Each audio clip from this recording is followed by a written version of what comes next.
Sécurité humaine, sûreté technologique, services et missions spéciales. Décidez d'agir avec Fiducial Sécurité, l'expert français de la sécurité privée, présente Sud Radio, les vraies voix qui font bouger la France, les vraies voix de l'emploi. Bienvenue sur Sud Radio, vous écoutez les voix de l'emploi comme chaque mardi sur Sud Radio. Je suis accompagné, et donc je vous le dis, bien accompagné de Jérôme Laverny, directeur général du réseau national Mission Emploi. Bonsoir mon cher Jérôme. Bonsoir Philippe. Je vous présente nos invités dans un instant, ils sont avec nous. Le thème de ce soir, l'égalité homme-femme dans le monde du travail. Alors souvenez-vous, Emmanuel Macron avait proclamé l'égalité homme-femme, grande cause du quinquennat, et le chantier en cours est énorme, c'est le moins qu'on puisse dire. Seules 3 femmes occupent un poste de direction sur les 120 plus grandes entreprises françaises. Selon le Forum économique mondial, dans le monde évidemment, seuls 36% des postes de managers seniors sont occupés par des femmes. C'est un petit peu plus qu'en 2019, sauf qu'à ce rythme particulièrement lent, eh bien écoutez bien, il faudra à peu près 257 ans à l'humanité pour atteindre la parité. Toujours à l'échelle mondiale, les femmes sont surreprésentées dans les emplois précaires. Et puis, depuis que le mouvement MeToo a fait son apparition, eh bien, on ne compte plus les témoignages de violences sexistes et sexuelles au travail. On va y revenir. Malheureusement, en 2021, eh bien, l'égalité homme-femme au travail, ça coince encore beaucoup. On va en parler, on va en débattre. On va essayer d'avancer un petit peu sur le sujet avec nos invités. Dominique Verrien, sénatrice UDI de Lyon. Bonsoir à vous. Bonsoir Madame Verrien, bienvenue dans Les Vraies Voix sur Sud Radio. Marion Gadot, directrice développement RH chez ACE France. Bonsoir à vous. Bonsoir Philippe. Et le sociologue Jean-François Amadieu qui est avec nous, auteur de La Société du Paraître aux éditions d'Il Jacob. Bonsoir Monsieur Amadieu. Bonsoir. Bonsoir à vous. Alors, Jérôme Laverny, je vais donner la parole à nos invités, à Madame la sénatrice, dans une poignée de secondes. C'est vrai que c'est compliqué en 2021, cette fameuse parité qu'on nous vend depuis des années. Oui, puis pour contrecarrer vos annonces, quand même, on est à la veille d'un long week-end, peut-être pour certains, et qui va permettre certaines lectures. Rendons-les peut-être un petit peu plus positives. Alors, tout d'abord, l'ouvrage de Jean-François Amadieu, que je recommande fortement à nos auditeurs et à tous les DRH de France et de Navarre. Et puisqu'il est question de Navarre, eh bien, un autre tout petit ouvrage, si d'autres avaient un week-end un peu plus court, celui-là bien plus lointain, un petit peu en lien avec la Navarre, la fille d'Alliance de Montaigne, du haut de plusieurs siècles, en 1622, a écrit quelque chose de véritablement croustillant, et comme quoi le débat est ancien, est antique.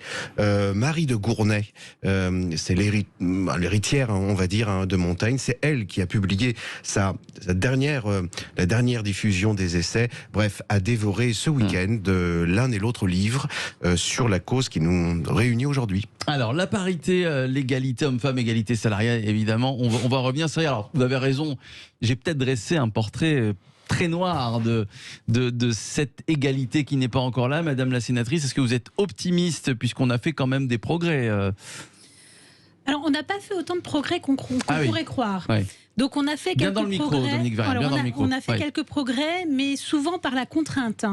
On a fait des progrès en politique par des lois, avec la parité. On a fait des progrès dans les conseils d'administration par la loi d'il y a 10 ans, Copé-Zimmermann. Et donc, comme on se rend compte que ça fonctionne bien auprès des entreprises d'intervenir par la loi et que la parité, malheureusement, il faut passer par la loi, il y a une nouvelle loi qui vient d'être votée, là, une proposition de loi de Marie-Pierre Rixain pour pouvoir essayer d'atteindre, sinon la parité, un peu plus de femmes, au moins dans les postes de dirigeants. Les quotas. Donc, alors oui, c'est des pourcentages, effectivement, mais tout comme ce qui a été fait pour la loi Copé-Zimmermann, qui demandait 40% de femmes dans les conseils d'administration, on se rend compte qu'en France, aujourd'hui, on est à 46%, ce qui prouve que c'était possible, déjà, pour ceux qui nous disaient que ça ne l'était pas. Et puis qu'en plus, ça doit avoir un avantage, parce que si ça n'en avait pas, il n'y a pas de raison d'être passé au-delà des 40%. Et donc, comme nous sommes persuadés que d'avoir aussi des femmes dirigeantes, ça a un avantage, eh bien, on dit 30% dans 5 ans, 40% dans 8 ans, et puis on pense que forcément on dépassera parce que toutes les entreprises qui ont fait le pari de la mixité, de la diversité, s'en sont trouvées gagnantes économiquement. Donc faisons-le, et je suis sûre que ça va se faire après de façon naturelle. Ce qui est terrible, c'est que les mentalités ne changent pas trop et que nous sommes obligés malheureusement de passer par des lois. Je déteste ce mot, par les quotas, par ces fameux quotas pour faire plier les entreprises. C'est terrible. Marion Gadeau, comment ça se passe chez AX France ? Alors nous, notre rôle en tant que cabinet de recrutement, c'est vraiment d'inciter justement à cette diversité et d'être les plus inclusifs possible au niveau du recrutement. Donc on essaye de former nos consultants à lutter contre ça, contre la discrimination, et faire des shortlists de candidats et proposer des bouquets de candidats les plus variés possibles. Et donc effectivement, des hommes, des femmes, quels que soient les postes, sans s'attacher au genre. Et, vous impliquez beaucoup, hein, Marion Gadeau, sur cette égalité homme-femme dans le monde du travail. Alors un petit commentaire. Oui, évidemment, la loi est un précieux secours, un précieux moyen pour pouvoir impulser un mouvement, mais qui, à mon sens, peut et doit avoir des limites à la fois négatives et positives.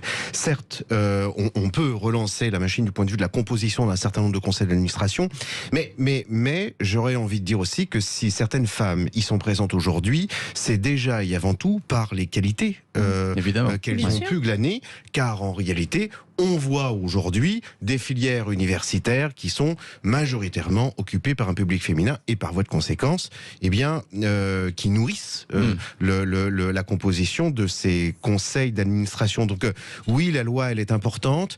Il faut la voir aussi avec un petit peu de distance et ne pas s'y réfugier peut-être comme un radeau de sécurité, parce qu'elle peut aussi avoir cet inconvénient d'être un faux semblant.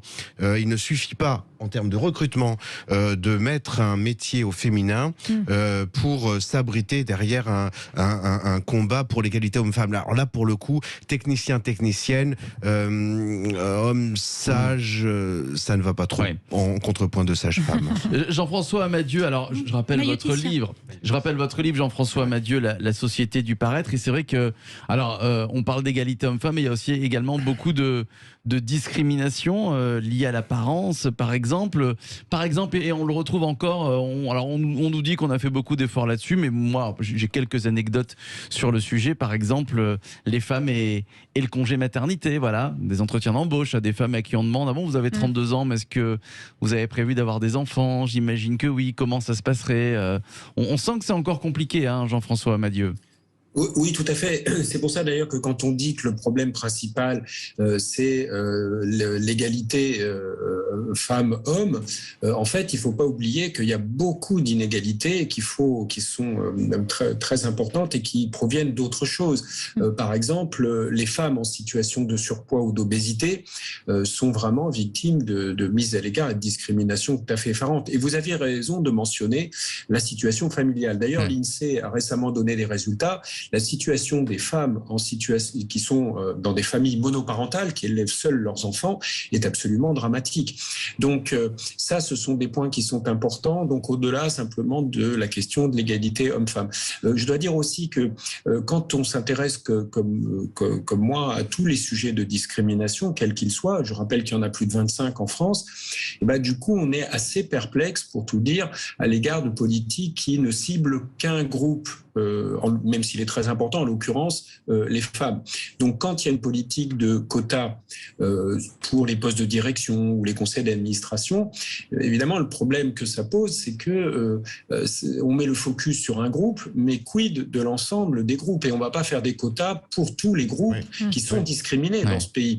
Ça n'est pas Et d'ailleurs, il faut dire que le dernier texte qui vient d'être voté, qui est en cours d'ailleurs, je crois que ce n'est pas totalement terminé à l'Assemblée, sur les postes de direction, est unique dans le monde, à ma connaissance. Car d'ordinaire, c'est dans les conseils d'administration, c'est la loi Copé-Zimmermann, c'est ça qu'on fait d'ordinaire. Et il pose trois problèmes majeurs. D'abord, c'est que les études scientifiques montrent que les femmes souffrent finalement de ce type de dispositif. La deuxième considération, c'est qu'on ouvre une boîte de Pandore, car en fait, quand on commence avec des quotas sur le genre ou sur le sexe, on ne pourra pas éviter de le faire sur d'autres variables. Il suffit de regarder ce qui s'est passé en Californie, où il y a maintenant des quotas dans les boards qui concernent les minorités visibles, mais également la communauté LGBT, et il y a des obligations et des quotas en Californie actuellement dans la loi. Donc évidemment, si on commence avec les quotas fondés sur le sexe, il faudra le faire, et nous ne pourrons pas expliquer pourquoi nous ne le faisons pas pour d'autres sujets. Donc c'est un autre problème. Et enfin, le dernier, c'est que depuis tout à l'heure, plusieurs fois, Madame la sénatrice, vous vous êtes référée à la notion de parité, comme s'il y avait un objectif de parité pour les postes de direction, mais même, je dirais, pour l'ensemble des emplois. Et là, c'est extrêmement étrange.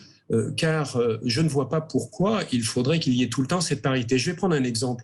Je forme à la gestion des ressources humaines. Nos étudiants qui se destinent à la fonction personnelle sont essentiellement des jeunes filles qui sont en apprentissage et qui se destinent à cette fonction. Si demain on souhaite la parité, il faudra que dans cette fonction, évidemment, je refuse de nombreuses jeunes filles et que je prenne des garçons. Pourquoi je ne veux pas prendre d'hommes ? Non pas que je ne les aime pas, mais simplement ils sont moins bons. Donc je ne veux pas être un jour obligé ainsi d'avoir un objectif de parité. Mais ce sont des vases communicants. Si nous avons la parité pour d'autres fonctions de l'entreprise, en production, en finance ou ailleurs, comment empêcher que en gestion des ressources humaines, il y ait également un équilibre 50%, 50%. De la même manière, si vous voulez des quotas pour les postes de direction, comme la nouvelle loi vient de le décider, quand on connaît le monde de l'entreprise, si vous avez une parité pour des postes de direction, et si vous voulez l'étendre à l'ensemble des cadres, comme le préconisent beaucoup de grands patrons en France, si vous êtes paritaire pour le management, vous êtes obligé d'être paritaire pour les autres emplois. Et imposer la parité pour tous les emplois me paraît complètement absurde. Alors, Jean-François Madieu, puisque vous avez interpellé la sénatrice Dominique Verrier, on va la laisser répondre sur cette question de la parité. Alors, ça, beaucoup le pensent. Alors, je vais vous répondre. Faire la parité pour la parité, est-ce que c'est vraiment essentiel? Est-ce que vous pensez, avec l'exemple qu'a donné Jean-François Madieu, la justice est devenue très féminine. Est-ce que vous pensez que il est logique qu'on n'ait que des femmes qui jugent? Parce que justement, la grosse différence, et nous ne sommes pas une minorité, nous les femmes. La seule chose, c'est que nous ne sommes pas élevées de la même façon, c'est notre culture, nous ne réagissons pas tout à fait de la même façon, et donc nous ne sommes pas sensibles aux mêmes choses, et nous ne savons pas nous battre avec des règles qui n'ont pas été faites pour les femmes, notamment en entreprise. Mais moi, je pense qu'il faut aussi avoir des hommes qui jugent. Et effectivement, il y a essentiellement des femmes qui se présentent aujourd'hui à la magistrature. Et oui, c'est vrai qu'on aide. Quand un garçon a son concours à l'écrit, il est quasiment sûr de l'avoir à l'oral parce qu'on a besoin aussi d'avoir des garçons. Et c'est simplement parce que c'est pas que les garçons sont moins bons, que les filles sont moins bonnes, c'est que on n'est pas sensible à la même chose, et notamment sur les recrutements. Éventuellement, les femmes ne sont pas compatibles à certains types de recrutements, comme des hommes ne le seraient pas à certains autres types de recrutements. Et je crois que le fait, alors l'idée c'est pas d'être pile à égalité, et d'ailleurs c'est pas non plus ce qui est souhaité, mais le fait d'avoir une parité ou d'avoir une mixité, d'avoir une diversité, ça enrichit les débats, ça enrichit les entreprises, et donc ce serait dommage de s'en priver, très sincèrement. Et je reviens sur les quotas, nous ne sommes pas une minorité, nous les femmes. Nous ne sommes pas une minorité, mais nous avons un monde qui a quand même été beaucoup construit pour les hommes. Et donc, dans les exemples complètement absurdes, on se rend compte que les chercheurs, majoritairement masculins, en médecine, travaillaient essentiellement sur des rats. C'était beaucoup plus simple d'avoir des rats parce qu'elles n'avaient pas de menstruation comme les souris. Et du coup, on se rend compte que y a des médicaments qui fonctionnent pas sur les femmes parce que on n'a pas essayé sur des rats femelles, par exemple. Quand tous les GPS sont faits par des hommes, ils obéissent très très bien à la voix des hommes et assez mal à la voix des femmes. Et donc, si on n'arrive pas à avoir une espèce de mixité et quelqu'un qui le voit et qui se rend compte de ça, on n'arrivera pas à avoir un monde où tout le monde se sentira bien. Ouais. Alors, Jérôme Lavernier, et juste après, Marion Gadeau, j'aimerais avoir votre sentiment, puisque vous, justement, vous œuvrez pour la parité. J'aimerais savoir ce que vous pensez des propos de Jean-François Madieu. Juste un tout petit commentaire, mais je reviendrai plus en détail un petit peu plus tard. Qu'on soit partisan des quotas ou pas, il me semble que tant du point de vue des inégalités salariales, le chemin est encore long à parcourir. Mais il y a un mouvement, ça change.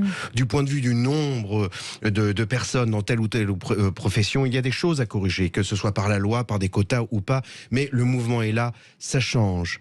Et il me semble que polariser sur ces sujets-là, c'est immanquablement passer peut-être à côté de choses plus insidieuses, plus difficiles, plus lourdes encore à porter, un dernier rempart à franchir pour les femmes. Pas très étranger donc à la publication du livre Je le remontre de Jean-François Madieu. L'apparence est à mon sens le dernier et ultime mais très très fort combat à mener pour les femmes. On tolère bien volontiers un homme comme moi d'être tout petit et chauve. C'est beaucoup plus dur à vivre l'apparence disgracieuse pour une femme. Jean-François Madieu le disait tout à l'heure. Même une apparence très belle. Je veux dire qu'il est très ancré dans notre culture de considérer qu'une femme belle est une femme belle et un point c'est tout.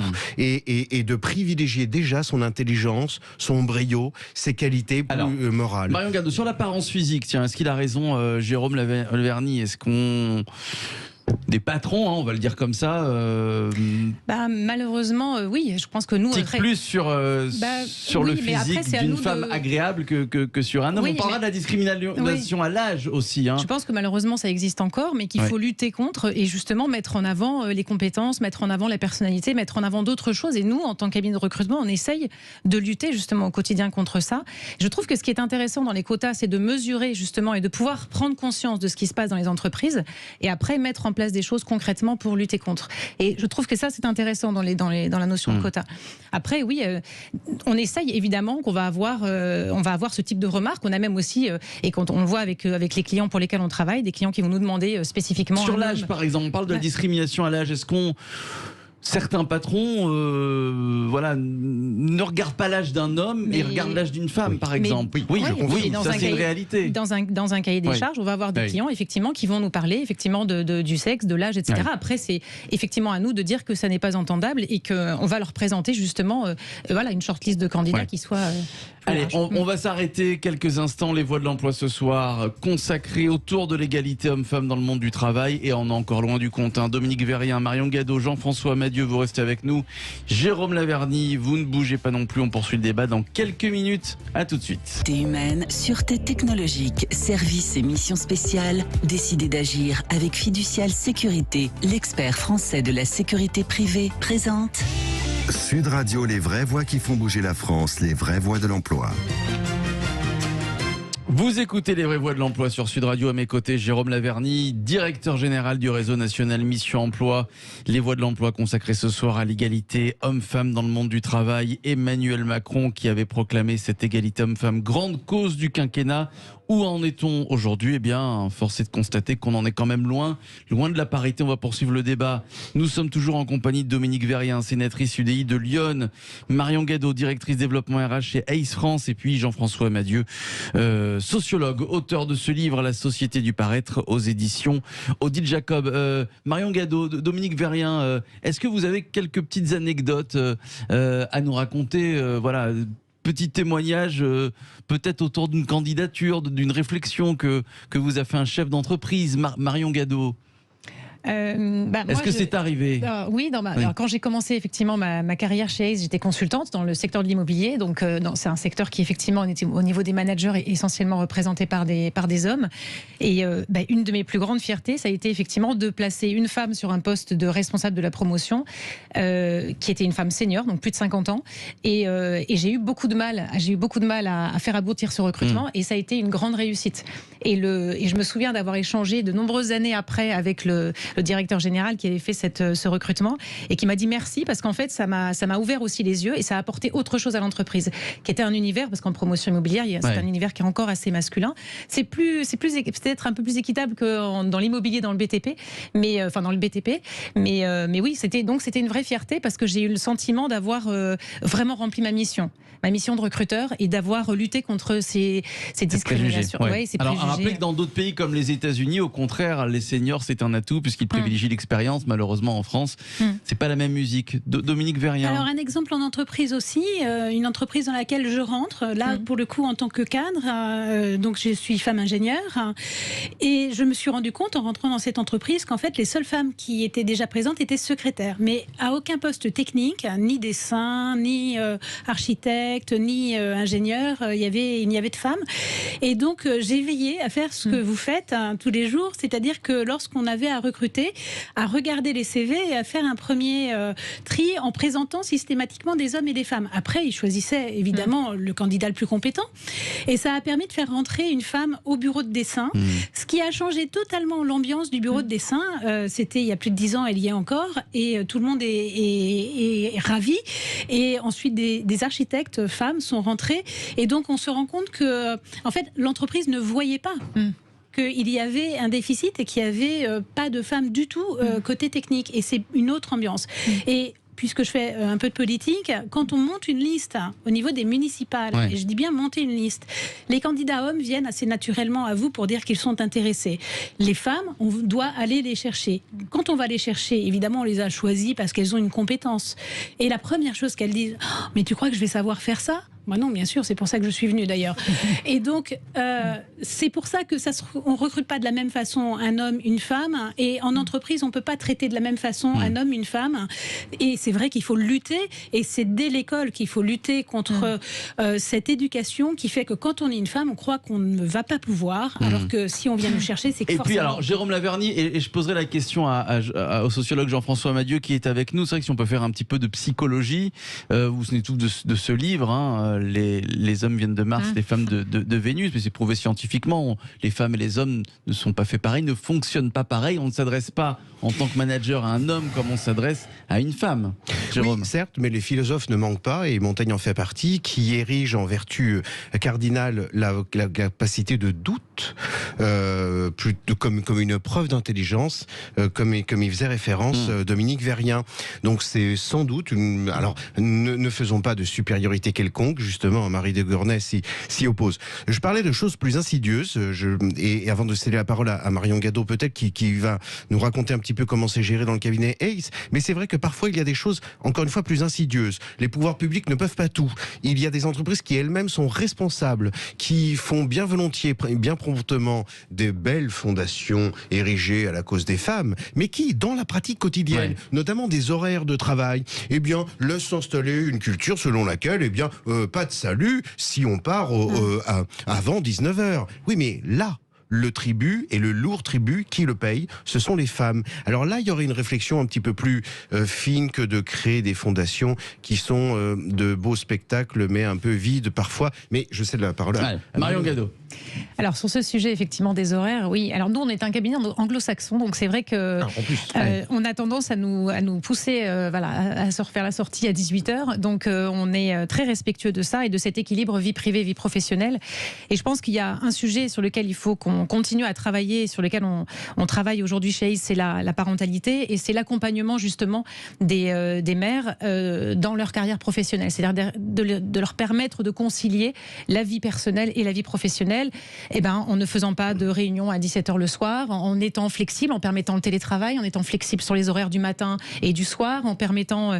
alors on a mis en place évidemment, comme dans beaucoup d'entreprises, les journées enfants malades, mais c'est un accompagnement aussi, je pense, autour de cette parentalité et impliquer davantage aussi les futurs papas, les pères dans le schéma, dans l'organisation de l'entreprise. Là on a fait un progrès avec le congé paternité et j'en ai bénéficié, qui est passé de 11 jours à 28 jours quand même. Jean-François Madieu, est-ce que finalement, allez, pour conclure, c'est pas la jeune génération qui va faire changer les choses, hein? Oui, c'est certain. Par exemple, il y a quelques années, vous savez que et vous le rappeliez très justement, les jeunes filles, je dirais, n'avaient pas les mêmes ambitions, elles s'auto-censuraient, et puis surtout, elles ne réclamaient pas.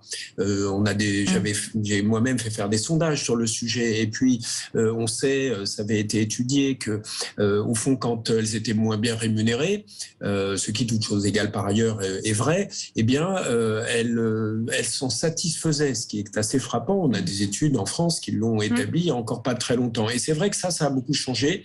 Et aujourd'hui, effectivement, les jeunes filles ne sont plus comme ça. Donc ça, c'est quand même effectivement très heureux.